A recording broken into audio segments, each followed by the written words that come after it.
नमस्कार दोस्तों जैसा कि आप सब जानते हैं दीपावली का भारत में कितना ज़्यादा महत्व है और सिर्फ भारत में नहीं, जहाँ जहाँ पर भी दुनिया में भारतीय मूल के लोग रहते हैं उसको सेलिब्रेट करते हैं और ये काफ़ी तेज़ी से स्प्रेड हुआ है। और यही कारण है जिसकी वजह से आज यूनेस्को के लिस्ट में डाला गया है। इनफैक्ट बोला यह जाता है कि अब ये सिर्फ एक पर्टिकुलर धर्म से रिलेटेड नहीं है, बाकी के भी जो धर्म के लोग हैं वो भी इसको सेलिब्रेट करते हैं। या आप देख सकते हो खबर, UNESCO honours India's Diwali as intangible cultural heritage.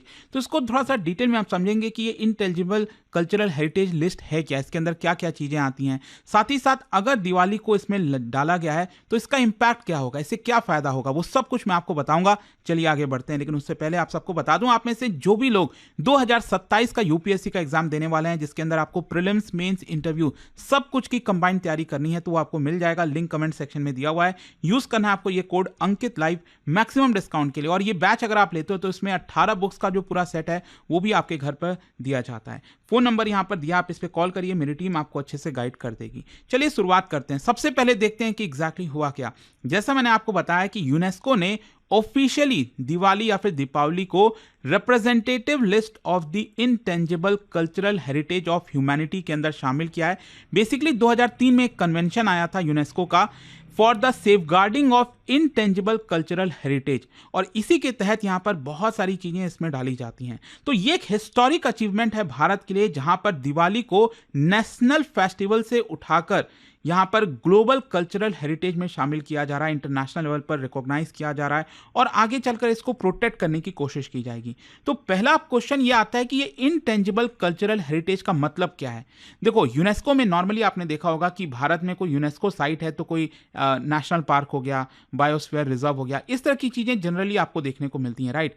लेकिन यहाँ पर जब हम बात करते हैं कि इनटेंजिबल कल्चरल हेरिटेज, तो इसमें क्या है ना, जो लिविंग ट्रेडिशंस वाली चीज़ें हैं, जो ट्रेडिशंस हैं, कोई ऐसा जगह नहीं है, बस वो ट्रेडिशन लंबे समय से चलता आ रहा है। कोई फेस्टिवल है, जैसे कि फॉर एग्जांपल कोई रिचुअल हो गया, फेस्टिवल हो गया, कोई सोशल प्रैक्टिसेस हो गया, लंबे समय से चल रहा है, आज भी फॉलो हो रहा है। कोई परफॉर्मिंग आर्ट्स हो गया, ट्रेडिशनल क्राफ्ट्समैनशिप हो गया, ओरल ट्रेडिशंस हो गए, कल्चरल नॉलेज सिस्टम हो गया, इस तरह की चीज़ें जिसकी कोशिश ये होनी चाहिए कि हमें उसको प्रिजर्व करना है, उसको प्रमोट करना है, प्रोटेक्ट करना है, इस तरह के कल्चरल लिविंग ट्रेडिशंस को, ताकि आगे आने वाली जो जनरेशंस हैं वो उसको अडॉप्ट कर सकें। कहीं ऐसा ना हो कि धीरे धीरे वो खत्म होती जाएं।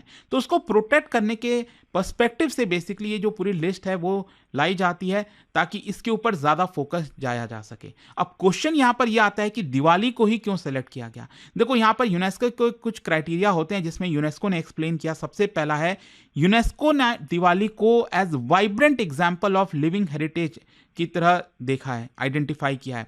जैसे कि इसके अंदर रिचुअल जो प्रैक्टिसेस होते हैं, जैसे कि दिया जलाना हो गया, लक्ष्मी पूजा, गोवर्धन पूजा, भाई दूज, इस तरह की कई चीज़ें आपको देखने को मिलती हैं। फिर दूसरा है सोशल प्रैक्टिसेस, चैरिटी किया जाता है, दान दिया जाता है, गिफ्ट्स स्वीट्स का एक्सचेंज होता है, आप देखती हो दिवाली पर फैमिली रीयूनियंस होता है। तो ये तो सोशल प्रैक्टिसेस हो गया ना, कम्युनिटी फीस्ट होता है, आपस में एक दूसरे से मिलते जुलते हैं, खुशी का मौका होता है। फिर आर्टिस्टिक एक्सप्रेशन भी होता है, जैसे कि दिवाली में अक्सर जो है रंगोली डिज़ाइन की जाती है, कई सारे आर्ट जो है वो परफॉर्म किए जाते हैं, डांस, म्यूज़िक, रामायण प्ले होता है, लैंटर्न जो दीपक हम जलाते हैं, टेराकोटा और क्राफ्ट ट्रेडिशंस होता है इसके अंदर। फिर कलनरी हेरिटेज होता है, जैसे मिठाई प्रिपरेशन, दिवाली में तो त्यौहार ही है ना, वो तो मिठाई का रीजन स्पेसिफिक फेस्टिव फूड्स आपको देखने को मिलेंगे।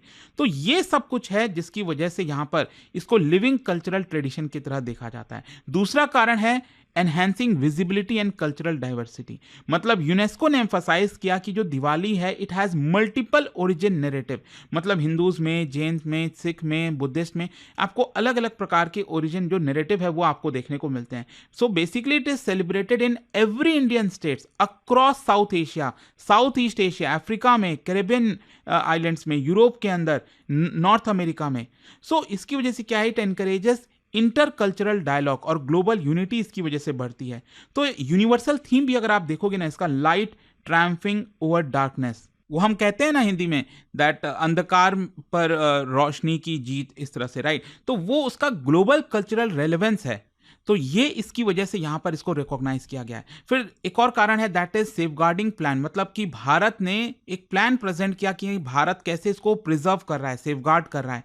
फॉर एग्जाम्पल डॉक्यूमेंटेशन, हम इसका प्रॉपर डॉक्यूमेंटेशन कर रहे हैं। जो संगीत नाटक अकेडमी है वो रिकॉर्डिंग्स करता है, इसका डिजिटल डॉक्यूमेंटेशन किया जाता है। यहाँ पर जो आर्टिसंस हैं जो जैसे दिया जलाते हैं तो उसको प्रोटेक्ट करना हुआ। आपने देखा होगा कई बार प्राइम मिनिस्टर इनकरेज करते हैं कि आप प्लास्टिक और उस तरह की जो चीज़ें हैं वो मत खरीदो, आप डायरेक्टली दिया खरीदो जो बनाते हैं इसको। रंगोली आर्टिस्ट जो है उनको सपोर्ट कर रहा है भारत। स्किल ट्रांसफ़र को इंश्योर कर रहा है ताकि जो क्राफ्ट्स पीपल हैं उनमें ये स्किल्स आ सके। फिर इसके अलावा जो एमएसएमई और क्राफ्ट सेक्टर है उसको सपोर्ट मिल रहा है, लोकल मार्केट्स को बूस्ट किया जा रहा है और जीआई टैगिंग हो रही है। जो स्वीट्स वगैरह हैं उसकी भी जीआई टैगिंग हो रही है। इसके अलावा एनवायरमेंटल सेफगार्ड हो गया, मतलब कि यहाँ पर इको फ्रेंडली जो मटेरियल है उसको प्रमोट करना, फायरवर्क्स को रेगुलेट करना। तो यूनेस्को ने भारत का ये जो कम्युनिटी लेड प्रिजर्वेशन एफर्ट है उसको उसकी तारीफ की है एक प्रकार से। फिर इसके अलावा कम्युनिटी कंसेंट, मतलब ये बोला गया है यूनेस्को के द्वारा that India has included endorsement from everyone, मतलब जितने भी कल्चरल ग्रुप्स हैं across all states in India, artisans हो गए, टेम्पल बोर्ड्स हो गया, रंगोली और टेराकोटा क्राफ्ट कम्युनिटीज हो गए, जैन, सिख, हिंदू, बुद्धिस्ट कल्चरल जो ऑर्गेनाइजेशन हो गए, तो इन सबका एंडोर्समेंट है दिवाली को लेकर। So this demonstrate cross religious, ये एक स्पेसिफिक रिलीजन से रिलेटेड नहीं है, कई रिलीजन में आपको देखने को मिलेगा। और इसके अलावा यहाँ पर जो नेशनल इन्वेंट्री है उसमें इंक्लूड किया गया है, क्योंकि दिवाली ऑलरेडी अगर आप देखोगे तो भारत की जो national list of intangible cultural heritage of India उसके अंदर तो शामिल है ही है, स्टेट कल्चरल इन्वेंट्रीज में है, मिनिस्ट्री ऑफ कल्चर आर्काइव्स में है।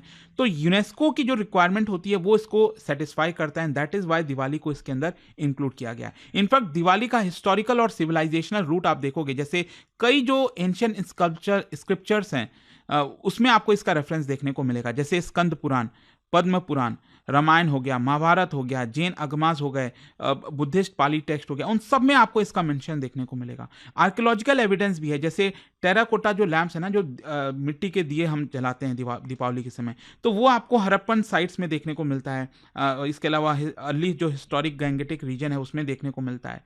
तो यहाँ पर मैं आपको बता दूं कि अभी पिछले कुछ दशकों से दिवाली काफ़ी तेज़ी से स्प्रेड हुआ है ग्लोबली।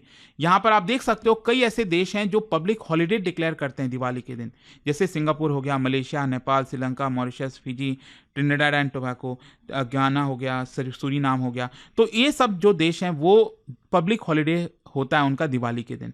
और यहाँ पर वर्ल्ड के कई ऐसे इंपॉर्टेंट इंस्टीट्यूशंस हैं जिसको सेलिब्रेट भी करते हैं, जैसे व्हाइट हाउस में हर साल सेलिब्रेट किया जाता है, यूके के पार्लियामेंट में सेलिब्रेट होता है, कैनेडियन पार्लियामेंट में, ऑस्ट्रेलियन पार्लियामेंट में, न्यूयॉर्क टाइम्स का जो स्क्वायर, न्यूयॉर्क टाइम्स स्क्वायर जो है बेसिकली, लंदन का ट्रैफलगर स्क्वायर हो गया, सिडनी ओपेरा हाउस हो गया, वहाँ पर लाइटिंग इवेंट्स होता है। So Diwali has become a global cultural phenomena.